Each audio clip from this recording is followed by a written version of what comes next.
Welcome to From Center Ice, the podcast. My name is Courtney, and of course, today is Monday, so this is the From Center Ice Cozy Cast, where I'm here to recap what's gone on in the hockey world over the weekend. And once again, this Cozy Cast is brought to you, but not sponsored by at all, Dunkin' Coffee. And today I mixed it up and went back to just a cold brew instead of the Sunrise Blend coffee. Let me take a sip here. But that's because I got maybe an hour of sleep last night, and I needed that extra kick in my coffee today. Don't know why I got so little sleep last night. Just, couldn't fall asleep, and then woke up way before my alarms went off this morning at around 6:45 a.m. And, if you know me, you know that is very early for no reason. I typically, on an average day, will get up around 10 o'clock. And not this morning, 6:45 a.m. I looked at my watch, saw what time it was slightly mortified because I realized I hadn't fallen asleep too long before that, unfortunately. I wanted to, but just, that's how it goes some nights, I guess. You just can't fall asleep. Last night was one of those, and I guess my body didn't want a whole lot of sleep at all last night. But how was your weekend? Did you get some sleep? I hope you did. I don't feel like I got a whole lot of sleep over the entire weekend, actually. I got maybe, let's see, Saturday into Sunday. So I went to a bonfire Saturday night, and I got home around 3:30 in the morning and woke up just before noon. So whatever that math equals out to. I have not had nearly enough coffee yet to figure out that math. And Friday night, I didn't get a whole lot of sleep either. So we are just rocking it on this Monday morning here on the Cozy Cast. So that's why I went with cold brew this morning, and it's a struggle here. I'm pretty tired, but that's what this Cozy Cast is for. It's just a very laid-back, hour-long podcast talking about hockey and the hockey world. And unfortunately, we are at that time of the year where there isn't much hockey on right now because the conference finals in the NHL have wrapped up. We have the matchup set for the Stanley Cup Final, but that hasn't started yet. That starts on Wednesday. So we're in this in-between phase right now where there's no NHL hockey. There's some American League hockey on, and there's some junior hockey on, but no NHL hockey. So that's always an interesting time of the year, and that's what kind of sucks about the playoffs in a way. As the further you go along and the more intense and exciting it gets, the less hockey you have. So that's the trade-off, I suppose. Haven't quite figured out how this off-season is going to go yet. Maybe we'll have to use these Mondays for a different type of podcast. It'll still be hockey related because that's what this channel is, but I haven't quite figured it out yet, but we'll get there. So again, how was your weekend? What did you do? Did you watch game 6 between Tampa Bay and New York? I didn't, of course. I wasn't home on Saturday, so I didn't watch that. But I got the updates, unfortunately. So I guess we should just jump in to talking about the hockey now. And, of course, the only series that hadn't wrapped up yet, since we had a good old sweep out here in the West, is the Eastern Conference Final between the New York Rangers and the Tampa Bay Lightning. And for the third year in a row, the Tampa Bay Lightning are going to the Stanley Cup Final. They beat New York in 6 games after the Rangers came out and won the first 2 games of the series there at Madison Square Garden. The series shifted back to Tampa, and the Lightning won both of those games, came back to Madison Square Garden for Game 5, won that game, and then went back to Tampa for Game 6 because that's how that goes. And they closed it out there. It was a close game, but they got the win. And apparently my computer thinks I'm talking to Siri and is just typing out everything I'm saying, so I'm going to stop that from happening real quick.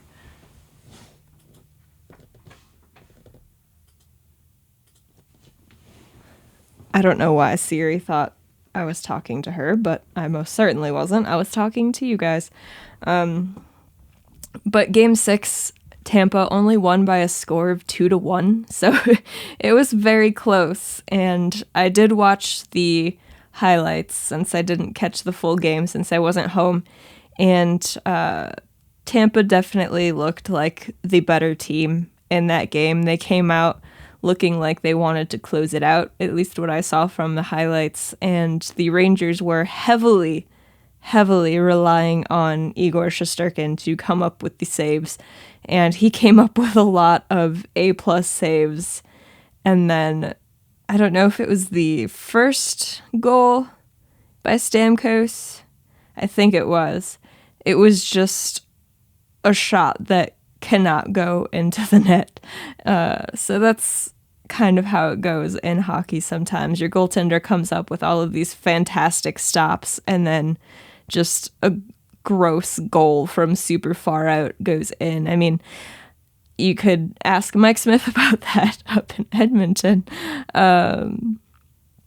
He definitely saw a lot of that throughout the playoffs this season, coming up with some fantastic stops and then just the worst goals going in on him. But that's the story when it comes to Mike Smith, really. We'll never forget the shorthanded goal from Rasmus Andersson from his own end of the ice. Oh gosh, Mike Smith gave us so many good moments in the postseason this year. If it weren't for him playing for Edmonton, it would almost be sad that he was out of the playoffs, because there were just so many good moments between that goal from the other end of the ice and then the tantrum after the goal went in, after him trying to throw the puck up the glass and it hitting the official. Oh, so many good moments. But that was out west. We're out east here. And I have the scoring leaders for the Rangers for you to wrap up their postseason here. And first we have Mika Zibanejad, of course. In 20 games throughout the postseason, he had 10 goals and 14 assists for 24 points. That's some good numbers there from Mika. And in the Eastern Conference Final, he had 3 goals and 2 assists. So he was trying to get them on the board. Didn't go very well for them most of the time, but Mika was putting in a solid effort. Up next, we have Adam Fox. He had 5 goals and 18 assists for 23 points throughout the postseason. And in the Eastern Conference Final, he had 5 assists. Third, we have Chris Kreider, and he scored 10 goals and 6 assists for 16 points throughout the postseason. Against Tampa, he had 2 goals and 3 assists, so not too bad there either. Up next, Artemi Panarin, and through 20 games in the postseason, he scored 6 goals and added 10 assists for 16 points. And in the Eastern Conference Final, had 2 goals and 3 assists. So the top 4 guys there all had 5 points for the team in the third round. Up next is Andrew Kopp. Through 20 games in the postseason, he scored 6 goals and added 8 assists for 14 points, but only had 2 assists there in the third round. And it seemed like once his offensive production dried up, that's when things started going south for the Rangers against Tampa. He was a big contributor in those first 2 rounds there. Of course, coming up with 12 points in the first 2 rounds.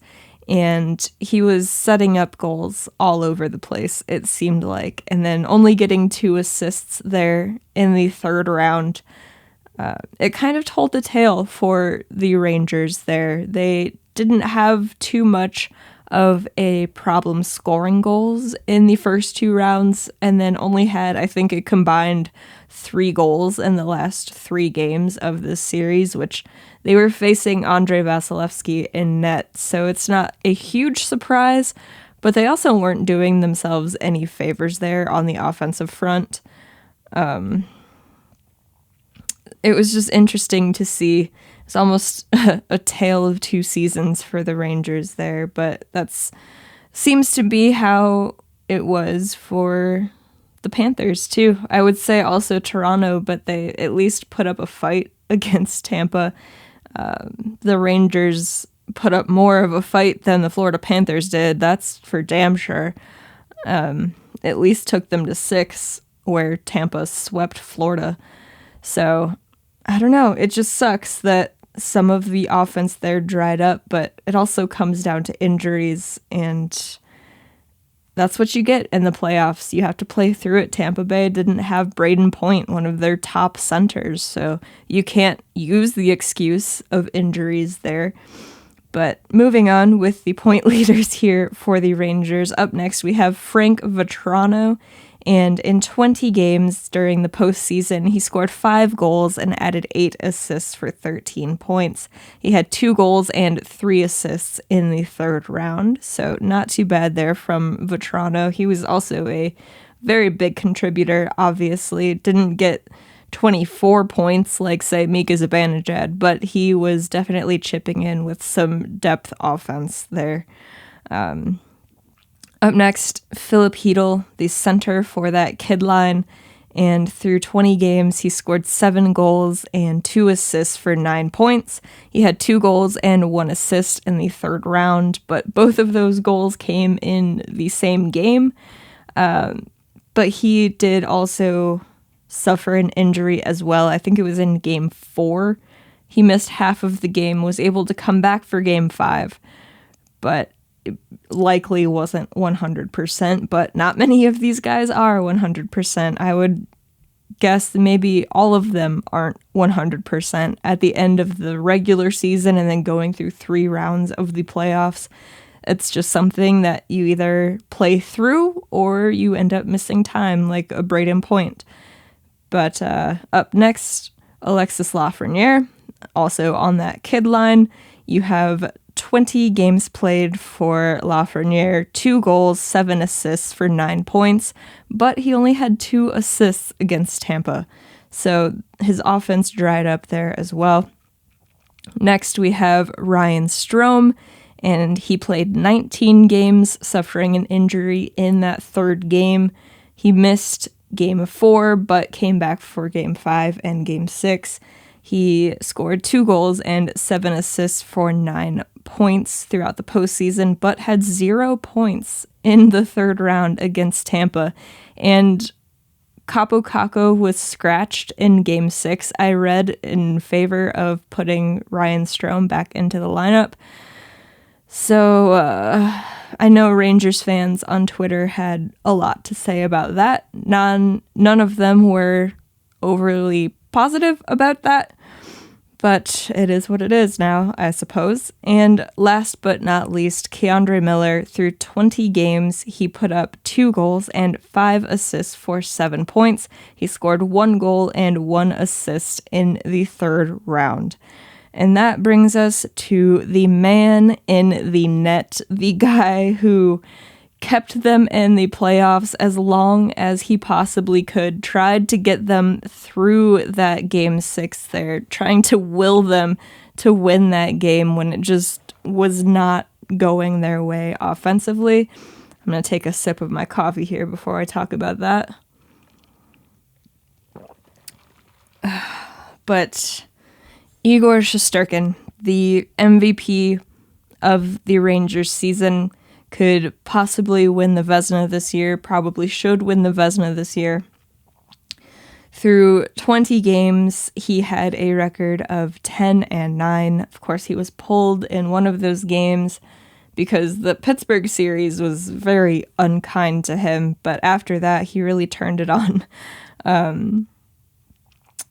Throughout the playoffs, he had a .929 save percentage. That was the highest save percentage of the goaltenders left in the conference final. He had a 2.59 goals against average, and he made 669 saves in the postseason. That was the most of all the goaltenders. The second most was Mike Smith making 511 saves. So Shesterkin made 158 more saves than the second guy. That's just ridiculous, and that goes to show you just how much the Rangers really relied on Shesterkin back there, and he did the best that he could. You definitely cannot put this loss in Game 6 on Shesterkin. Maybe I will go back and rewatch the full game now that I have a couple of days here without NHL hockey on. But from what I saw in the highlights, I watched the condensed game on NHL.com, and if you aren't aware, if you miss a game or if you just want to go back and watch some highlights, you can go to NHL.com, go to the recap for whatever game, and they have a 3-minute highlight reel, I want to say, but then they have the condensed game, which is a bit longer, shows you a few more plays, and it's roughly 9 minutes per game on average. Yeah, so I watched that, and from what I saw, he really tried his best to keep them in that game. It's just unfortunate. I wanted to watch him continue to play because, of course, as a goaltender fan, seeing a guy come out and have that type of performance, you want to see him continue playing, see how far he can go, but he wasn't getting any run support from his team. Like I said, I think they had 3 combined goals in the last 3 games there. That's not gonna do it unless Shesterkin gets 1-0 shutouts every night, and they were facing the Tampa Bay Lightning, who can score goals. So unfortunately, he is done. And so he had a .929 save percentage throughout the postseason, but in the Eastern Conference Final, Igor Shesterkin had a .933 save percentage, and he made 195 of those 669 saves in the third round. So, again, he tried. And the guy he was up against, Andrei Vasilevsky, down there at the other end of the ice, he had a .919 save percentage in the third round and made 159 saves. So Tampa definitely didn't rely on him as much there as the Rangers relied on Shesterkin, but if you came into that series and told anybody that was going to be the outcome, they would have probably said, well, duh, that's obviously going to be the case. So yeah, we definitely had the goaltender duel that we were promised for the Eastern Conference Final between 2 of the best goaltenders in the NHL from this season. Andrei Vasilevsky is probably the best goaltender in the world. Shesterkin's not far behind him if he can keep up this level of play, and nothing suggests that he won't, but he's still a young goaltender, and we will see where his career goes from here. But also, in the Eastern Conference Final out there, I have the point leaders from the Tampa Bay Lightning, but only their points from this third round here. And first up, we have Andre Palat, 4 goals, 4 assists in the third round, leading the way offensively for Tampa. Next up, we have Nikita Kucherov, 3 goals, 5 assists for 8 points. So the big guys definitely stepping up. And you have the captain up next, Steven Stamkos, 5 goals, 2 assists. He had both goals in Game 6 for Tampa to lead them to the win. Next up, Victor Hedman, 4 assists, no goals. And he didn't stand out as much to me as maybe he did in the first round against Toronto. Not many players stuck out to me against the Florida Panthers because that series only lasted 4 games and they just kind of steamrolled the Panthers, who were pretty lifeless. But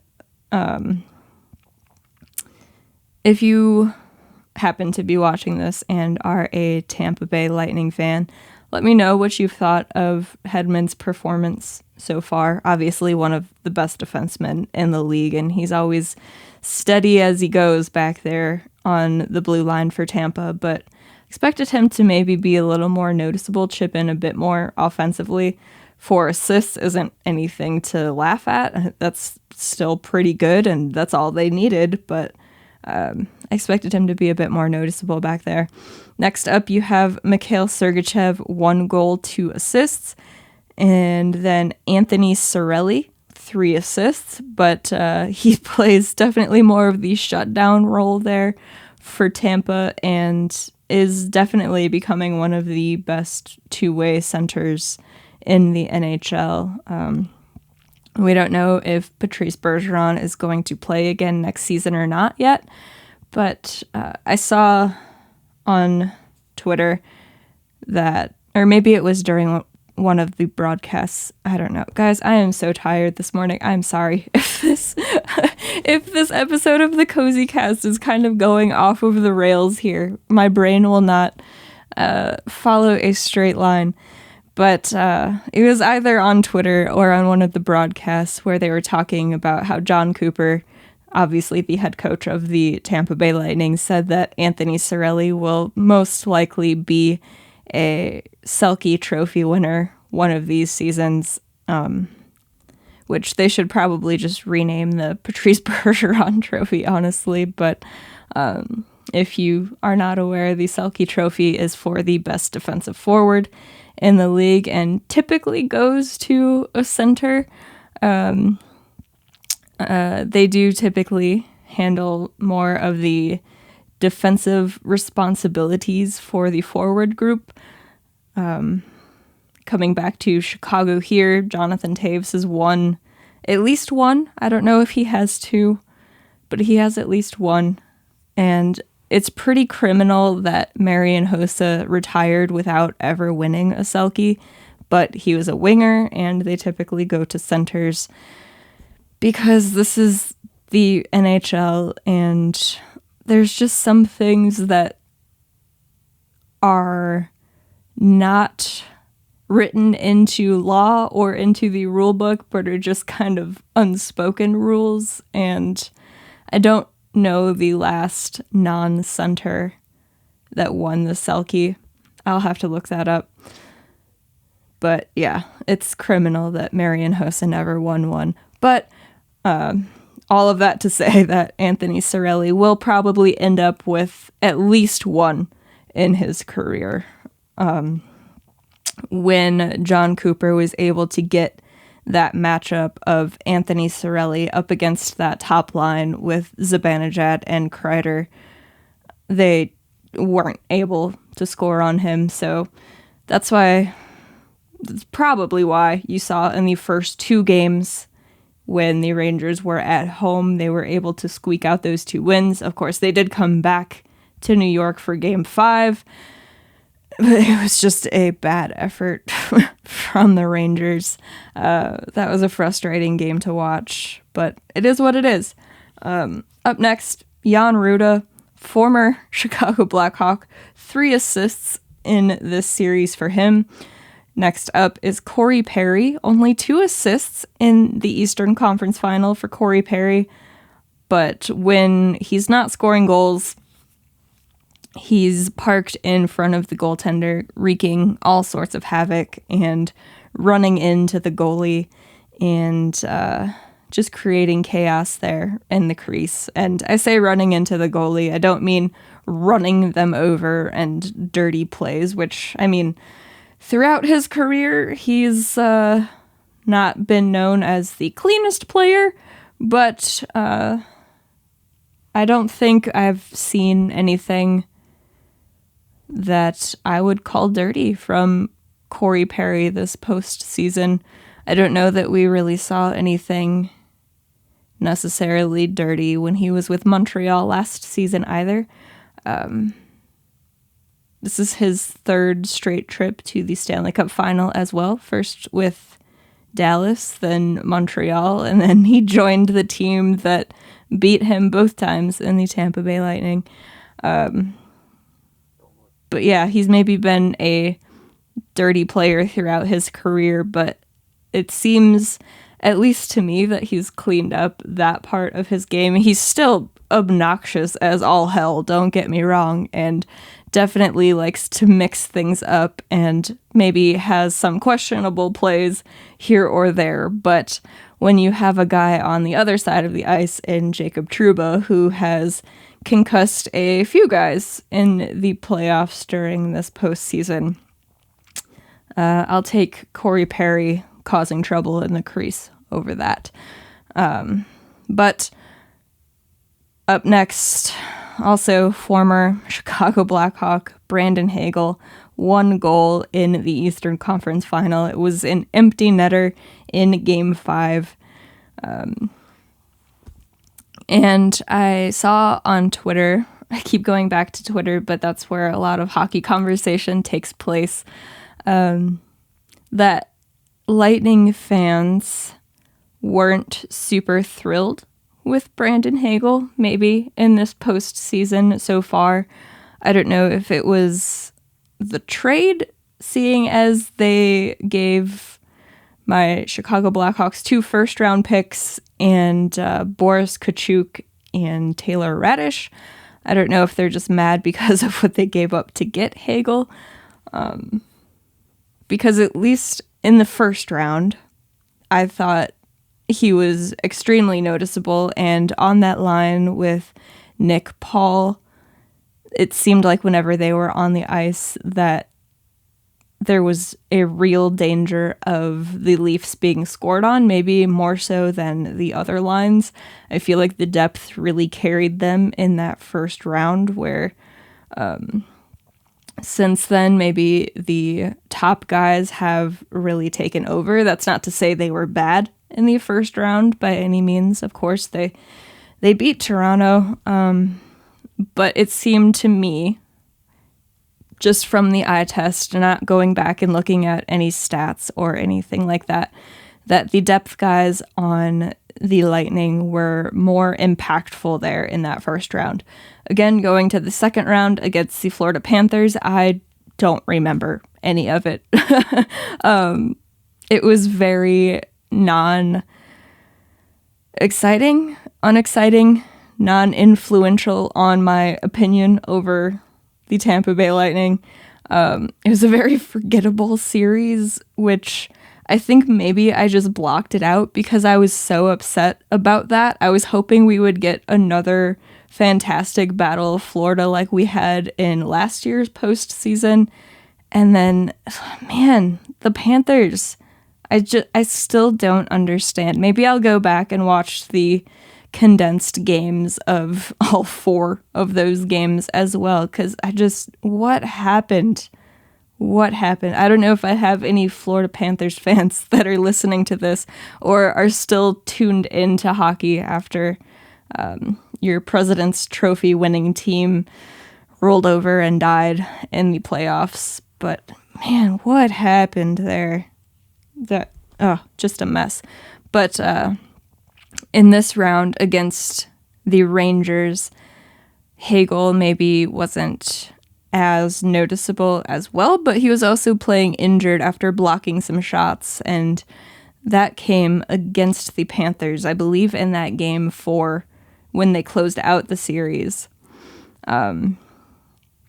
Yeah, so again, you can't blame injuries for anything. And he still played well, just maybe not at that level he was at in the first round against Toronto.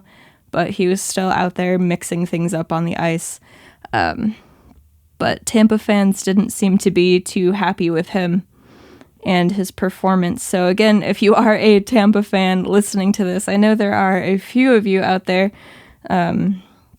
some rather aggressive Tampa fans. It's as if you think I only dislike Tampa because they beat the Leafs, which if you are new to From Center Ice, that would make sense because I made videos for the Leafs games and obviously they played Tampa and lost.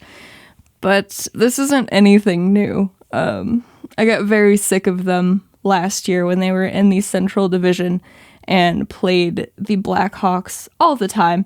It seemed like every other game the Hawks were playing either Tampa or the Florida Panthers, and I got rather sick of both teams.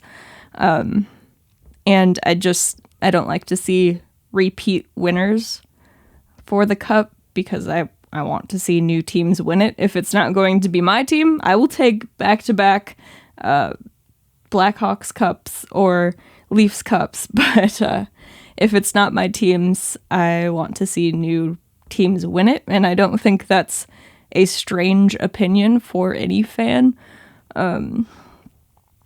But yeah, liking or not liking, the opposite of liking, disliking Tampa Bay isn't anything new and didn't just start in the first round this year when they beat the Leafs.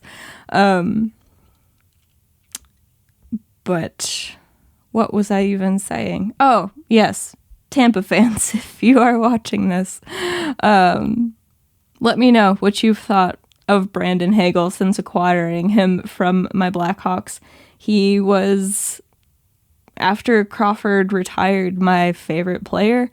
I loved him as a Rockford Ice Hog, and I knew he was going to be an impactful player in the NHL, and then he came up in the shortened season and just took that roster spot and didn't let go of it. And once he was able to start scoring goals and scoring points after being severely snake bitten to start his official rookie year, then the points just kept rolling, and that continued this season as well. And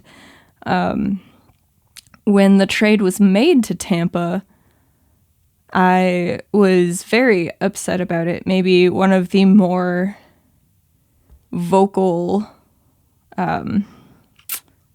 what word am I looking for here?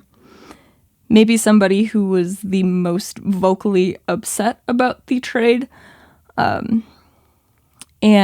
a lot of opinions about Hagel were that he's just some third or fourth line grinder you play down in the lineup. But while maybe that's the role he's been put in on Tampa because their lineup is absolutely stacked,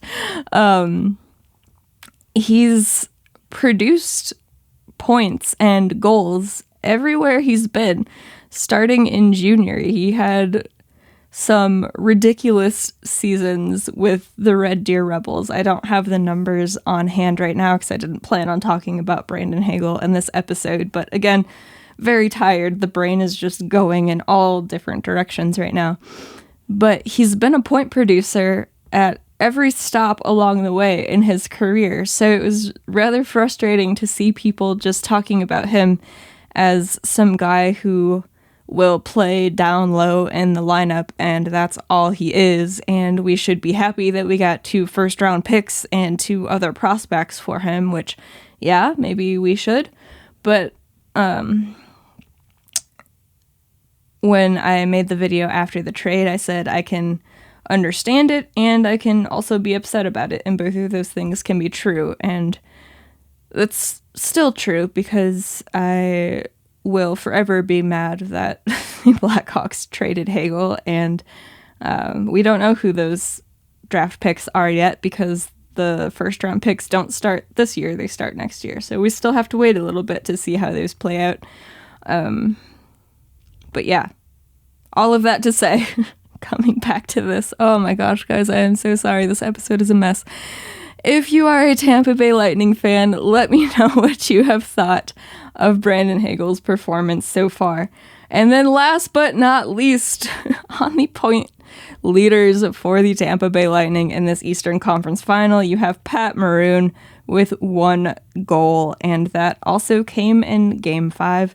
I want to say that was the opening goal of Game 5 there. So that was your Eastern Conference Final between the New York Rangers and the Tampa Bay Lightning. Tampa's toughest series seemed to be the first round there against Toronto. It went 7 games. There's a very loud truck outside. I don't know if my microphone picked that up or not. Yeah, it went 7 games and really could have gone either way. Unfortunately for me, being a Leafs fan, it went the way of the Lightning. And then round 2, Florida, that series just doesn't exist in my brain. It never happened. And then this series against the Rangers, it looked like maybe it would be a little bit more competitive at the beginning there when the Rangers took the first 2 games at home. But then once the series shifted back to Tampa, then the Lightning just took over, and it was a semi-sweep, kind of, because they lost the first 2 games, but then they won 4 straight. So a delayed sweep, if you will. So, yeah.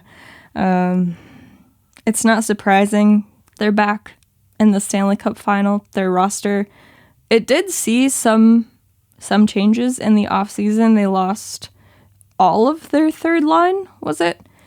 Of Yanni Gourde, who's with Seattle Kraken, Barclay Goodrow, who's with the Rangers now, and then there was a player who went to Calgary, and I am most definitely forgetting who it was, but it doesn't really matter. They lost that whole line, and people were wondering how Tampa would look doing so, but then they went out and picked up Nick Paul from the Senators and Brandon Hagel, and even though he only got 1 assist here, or 1 goal, in the conference final, he's been grinding it out down there on the third line, which everybody just assumed his role would be, and it is with the Lightning, again, because of the stacked lineup. So Tampa did perfectly fine losing that third line and losing Braden Point in the first round. No big deal, apparently. And I guess he's getting closer and closer to returning, so we'll see if we see him in the Stanley Cup Final. There's some injuries on the Colorado side as well. We will see if those guys come back. Andrew Cogliano had surgery on his hand after blocking a shot in Game 4, and Nazem Kadri also had surgery on his hand, which is what got injured when Evander Kane cross-checked him into the boards. And apparently Kadri might play in the Stanley Cup Final. I don't know how smart this is, but these guys want to win the cup, and this is what they do. We can think it's good, we can think it's bad, but whatever we think doesn't matter because we don't make the lineup decisions. We don't decide for these guys whether they can play or not. So I guess we will see if we get Braden Point on the Tampa side and if we get Cogliano and Nazem Kadri on the Avalanche side. Of course, if both teams were perfectly healthy, then it would be probably an outstanding Stanley Cup Final, and it might still be because both of these teams are playing at very high levels. You have the Colorado Avalanche, who can't stop scoring goals, and then you have the Tampa Bay Lightning, who they're the 2-time reigning Stanley Cup champs. What more can you really say there? And they have the best goaltender in the world. So you have maybe the best offensive team up against the best goaltender. And that will be interesting. I do have the stats for the Avalanche from the third round against the Edmonton Oilers. Of course, they did face Mike Smith and the Edmonton defense, but Mike Smith also had long stretches of that series where he was deciding to be A+ Mike Smith instead of the Mike Smith we all know and love, where he gives up goals from the other end of the ice. So I will go over these point leaders real quick to get us ready for the Stanley Cup Final. Up first, we have Cale Makar leading the way from the blue line with 2 goals and 7 assists in the third round. Second, we have Mikko Rantanen, 4 goals and 2 assists. 4 of those goals coming on a goaltender, that being Mike Smith. He did have a goal earlier in the postseason, but that was an empty netter. All it took was him facing Mike Smith to be able to score on a goalie, but 4 goals, 2 assists for Rantanen. Great series for him. Up next, Arturi Lehkonen, 2 goals, 4 assists. Of course, one of those 2 goals was the overtime winner to send the Colorado Avalanche to the Stanley Cup Final. The second year in a row he has scored the goal to send his team to the Stanley Cup Final. Last year, Montreal up against the same Tampa Bay Lightning. Fourth, we have the captain, Gabriel Landeskog, 2 goals, 4 assists. Up next, Nathan MacKinnon, 3 goals, 2 assists. Then we have Devon Toews, 1 goal, 4 assists, getting 5 points there on the blue line. Next up is Nazem Kadri, 1 goal, 3 assists. Of course, he missed basically all of Game 3. He was injured about a minute into the game, and then he missed all of Game 4. So those 4 points coming in the first 2 games. Up next, JT Compher, 3 goals. Ninth, we have Valerie Nichushkin with 2 goals. And last but not least, the other injured guy, Andrew Cogliano, 1 goal and 1 assist. And in net for them, I didn't include Darcy Kemper's stats here for the Eastern Conference Final because he played about half of a game before leaving with an upper body injury, so his stats weren't very flattering. But we have Pavel Francouz, a .908 save percentage. He made 99 saves in those 3.5 games there, and one of those included a shutout in game number 2. So we don't know yet if Darcy Kemper will be back in net or if it will be Francouz. Kemper was healthy enough to back up in Game 4. So with these 9 days off in between ending that round and starting the Cup Final, perhaps he is healthy enough to get back into that starter's crease. Of course, as soon as I stop recording this, there's probably going to be news that drops saying that Darcy Kemper is just 100% perfectly healthy, ready to get back in net. But right now it is 9:35 a.m. Central Standard Time on Monday. So if I missed it, then I will update you in the preview video for the Cup Final. But those are the stats for the Colorado Avalanche in the third round. And of course, now we have the matchup between that high-flying Avalanche team and the Tampa Bay Lightning. Colorado so far in the playoffs is 12-2. They have only lost 2 games. Both of those came in the second round against the St. Louis Blues.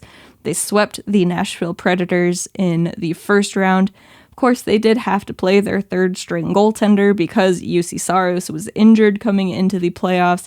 David Rittich was very bad in Game 1, so they ran with Connor Ingram and the Avalanche were just too much for him to handle. So they swept that round and then lost 2 games to the Blues and then swept the Edmonton Oilers. Meanwhile, in the East, Tampa Bay is 12-5. They have lost 5 games. They swept the second round. So the 2 rounds that Colorado swept, Tampa lost.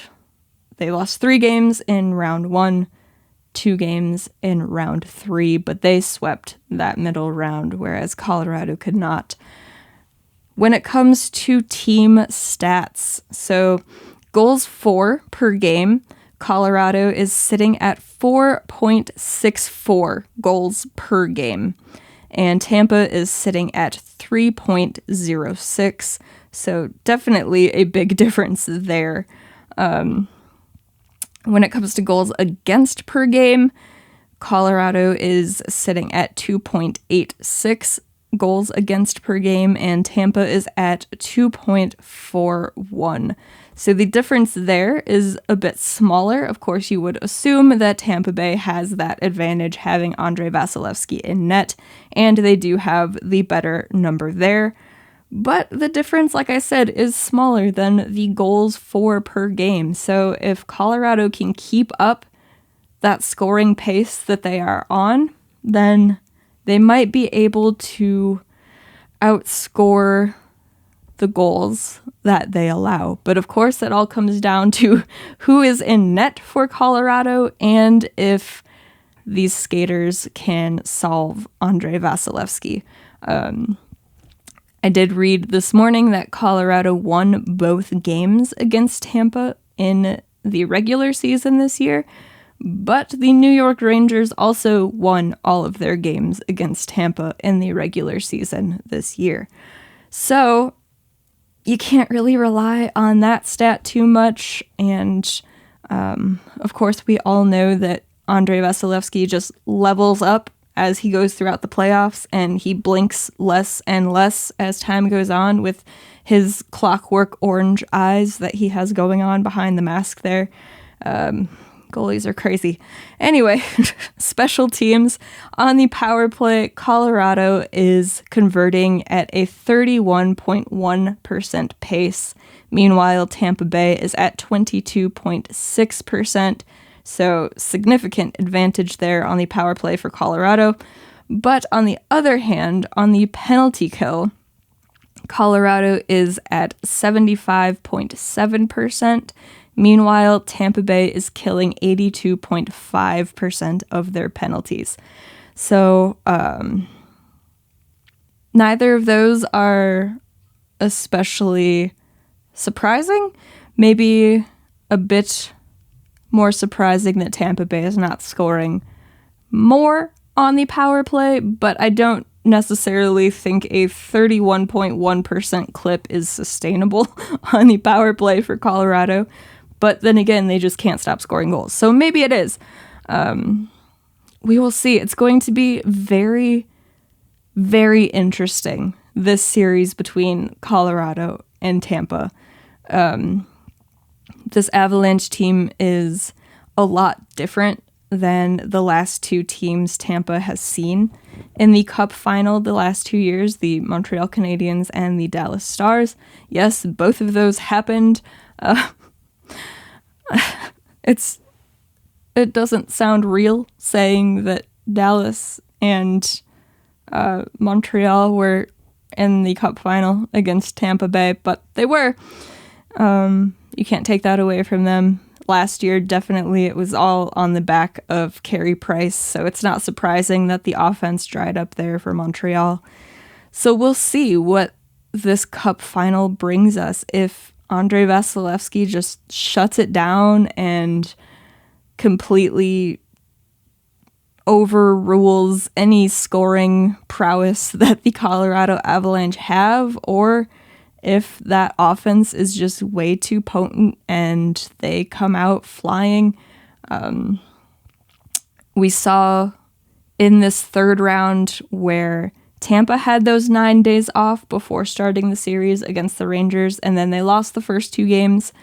Now, Colorado has 9 days off before the Cup Final, so we'll see what this rest does to them. They did sweep that first round, so they had the rest there as well. They came out and they won Game 1 against St. Louis.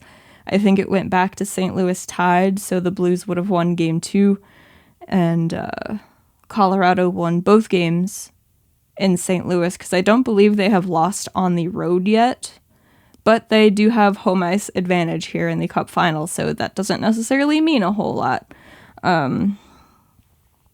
We'll see. It's just going to be very interesting. But moving on from those two teams, which I've sat here and talked about for the majority of this episode, there was an interesting tweet going to Blackhawks news from Puckpedia this weekend. And it talks about Duncan Keith and his future. So it says, quote, "If Duncan Keith retired this summer, his $5.5 million cap hit would be removed for the Oilers, and they would get a $3.4 million recapture cap credit.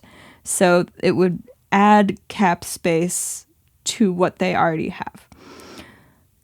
Blackhawks would have a $7.5 million... Blackhawks would have $7.5 million of recapture cap hit, allocated as $5.5 million in 2022-23, so this upcoming season, and $2 million in 2023-24. So that means that if that were to happen, which I don't see happening, but if it did, if Duncan Keith just straight up retired this summer, not LTIR retirement, which we have seen from pretty much every single player who has a long-term contract that has quote-unquote retired recently. If he just straight up actually filed those retirement papers and was officially done, then the Blackhawks would have $5.5 million of dead cap space counting against them in this upcoming season.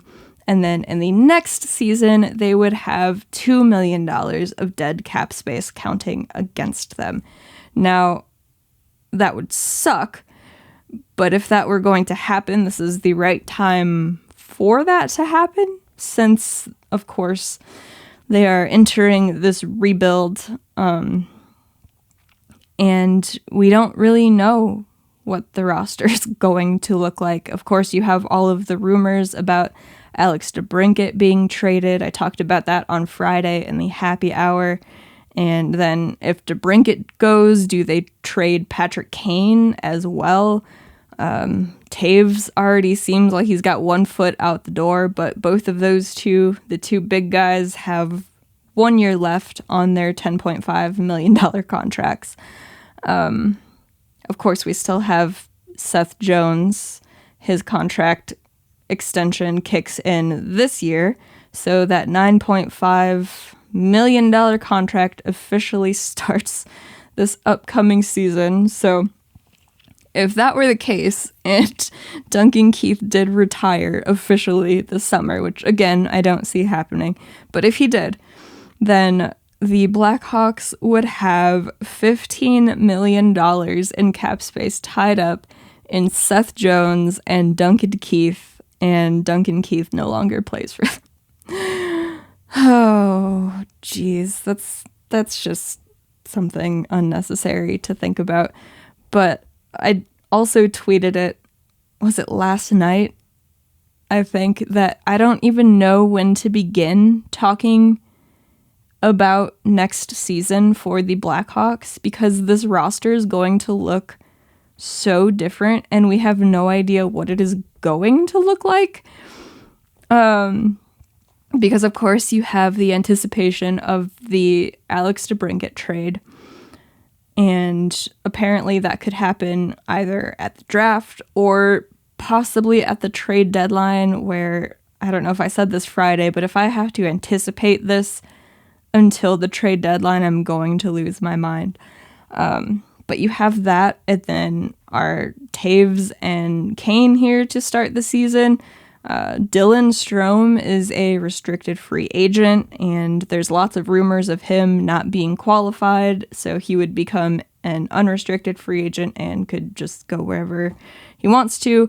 There's also Dominic Kubalik, who is a restricted free agent, and they might not qualify him, so both of those guys could just walk for nothing, much like Pius Suter did last offseason. Calvin DeHaan's contract is up. He likely isn't going to be re-signing. We don't have either of our goaltenders, being Kevin Lankinen or Colin Delia, signed. So we don't have any NHL goaltenders signed currently. So yeah, I don't know when to start talking about next season for the Blackhawks because we have no idea what it's going to look like. So until any moves start happening, it's just going to be playoffs, and then we will start talking about the draft, I guess, and we will go from there, and it will just depend on what the team decides to do. But the Ice Hogs made some news last week with some player signings. They re-signed Riley McKay, forward, and Cliff Watson, defenseman, to 1-year deals. They also signed a goaltender, Mitchell Weeks, to a 2-year AHL contract, and he played for the Sudbury Wolves and was a teammate of Isaac Phillips, actually. He's a 20-year-old goaltender. He's 6'3". I don't know if he sees time with the Ice Hogs this coming season, or if he's going to spend the majority of the year with the Indy Fuel in the ECHL. But either way, we have another goaltender in the system now. With Sudbury this year, he played 61 games. He had a record of 23, 29, and 7. He had a 3.95 goals against average and an 894 save percentage. And those numbers aren't very flattering for a goaltender, but I did ask Thomas Mercier, who was a guest on the podcast a few weeks back, and he also calls the games for the Sudbury Wolves. And he knew Isaac's game very well, and he's very familiar with Weeks' game as well. And he said that he was on a Wolves team with no defense. Isaac coming to the Ice Hogs left a big hole, a big Isaac Phillips-sized hole on their defense back there. He was the busiest goaltender in the OHL. He made 1,962 saves this season, which led the league. And Sudbury's only wins came from him. So their backup goaltender didn't get any wins this season. It was only him. He exceeded expectations. So he was on a bad team, but played fairly well. So we will see what happens with Mitchell Weeks. Moving on from the Ice Hogs and the Blackhawks here real quick with NHL-ish news, NHL-adjacent news, maybe, if you will. Mikko Koskinen, his deal with the Edmonton Oilers finally expires at the end of this season, and he signed a contract in Switzerland. So the Edmonton Oilers are off the hook for Mikko Koskinen, and maybe this is more of a win for him than for them. He is able to escape the Oilers and that organization. In more NHL-related news, Vitaly Kravtsov, a prospect for the New York Rangers, signed a 1-year contract extension for $875,000. He spent this past season in the KHL. He played 19 games. He scored 6 goals and 7 assists for 13 points. But in the playoffs, he played 15 games, scoring 7 goals and 3 assists for 10 points. And I know he's a prospect that Rangers fans really enjoy, but he's kind of been almost forgotten about by the Rangers staff. So I saw a lot of people talking this morning about how he might be traded instead of playing for the Rangers. But we will see. Really quick, moving to the American Hockey League and their playoffs. They're still in the conference finals, so neither of these series got wrapped up this weekend as they could have.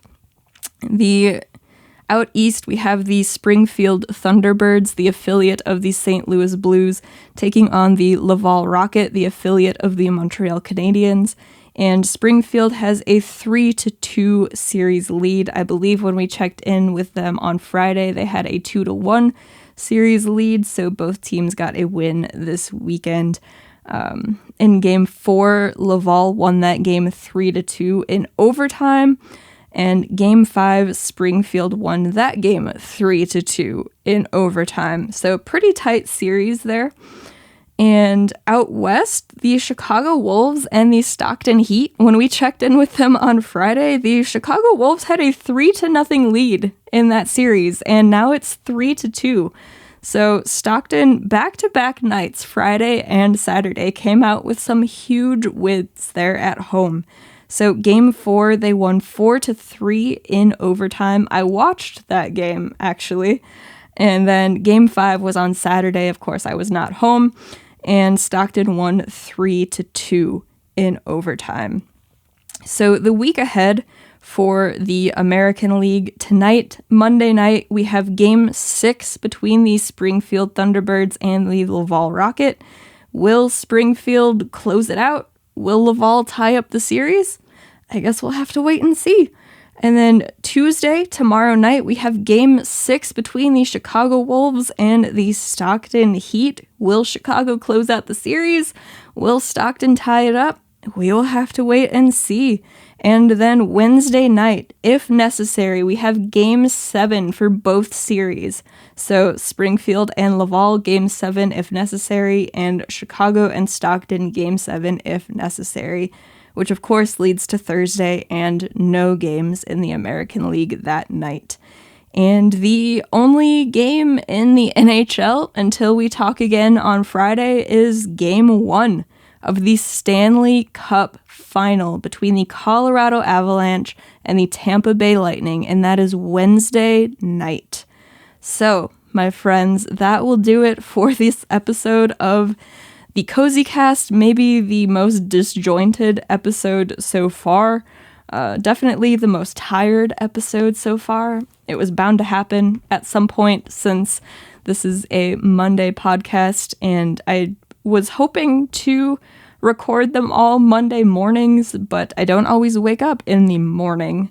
Today I did, so maybe that's the difference. Maybe since it's so early today, that's why this is so off the rails and disjointed. But if you stuck around this long, I hope you got something out of it. It was entertaining. Maybe it's better than I thought it was in my head, since, again, it's very tired up there today. But yeah, thank you for tuning in. If you are new to From Center Ice and this is your first episode, I am so sorry. But again, this is the From Center Ice Cozy Cast, a Monday morning, afternoon-ish podcast. Usually gets out sometime in the afternoon once I get it all edited and uploaded and transcribed, because full podcast episode transcripts are available on FromCenterIce.com. So if you would like to read along as I talk, or for our hearing impaired friends, I have all of the transcripts available on the website. But once I get all of that done, usually it's afternoon by the time these get uploaded. And again, it's a 1 hour long podcast. I'm going a few minutes over here, where it's just me talking about what's gone on over the weekend. And on Friday evenings, we have the From Center Ice Happy Hour, which is mostly the same type of deal. 1 hour, me talking about what's gone on throughout the week. Sorry, could you say that again? In the hockey world. Okay, Siri, talking to me on my watch. I don't know why Siri thinks I'm talking to her so much this morning. But yeah, the Happy Hour is a Friday evening podcast, and this is the counterpart to that. So go ahead and subscribe if you are listening to the audio version of this, or if you prefer listening to audio versions of podcasts, but you found this on YouTube, this is also available wherever you listen to your podcasts. Apple, Spotify, Google, whatever, Stitcher, all of those places, it's available. And if you are listening on there, please leave me a rating and a review. I would so greatly appreciate that. We don't have very many, so when one does pop up, it makes me smile. If you are listening to this on the audio version and you would like to watch it and like to see me talking to you and talking to Siri apparently on my watch and on my computer, you can. It's youtube.com/c/FromCenterIce. That link is also in the show notes for you, so you don't have to remember it. But yeah, if you would like to hear more from me or from Center Ice, FromCenterIce.com is the place to do that. There's links to all the places over there. We're also on social media at VFCenterIcePod on Twitter and at FromCenterIcePod on Instagram. Again, those links are also in the description or the show notes for you as well. But yeah, thank you guys so very much for tuning in to this episode of the Cozy Cast. I think this is episode number 6 of the Cozy Cast, so that's 12 of these so far between the happy hour and this one. That's just crazy. But yeah, thank you guys, because I wouldn't do this if you weren't here to listen to it. And I enjoy talking to you and having conversations about hockey. And I think of you all as my friends, and I just enjoy having these conversations, and it's a good time. So thank you all so very much, because I wouldn't be here without you.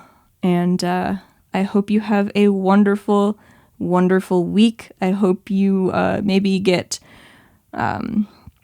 reintroduced to some of your hobbies that you do outside of hockey, since we don't have as much hockey on anymore. But I hope you have a wonderful week, and I will see you on Friday for the happy hour, or in the meantime on the YouTube with different videos. I'll have an Eastern Conference wrap up. Like I put up a Western Conference one last night, there will be a preview for the Stanley Cup Final, and there will be a recap of Game 1. So I will see you somewhere. I'm always talking about hockey somewhere, either video, podcast, or on Twitter. But all of that being said, I will catch you guys in whatever you listen to next. Bye, guys.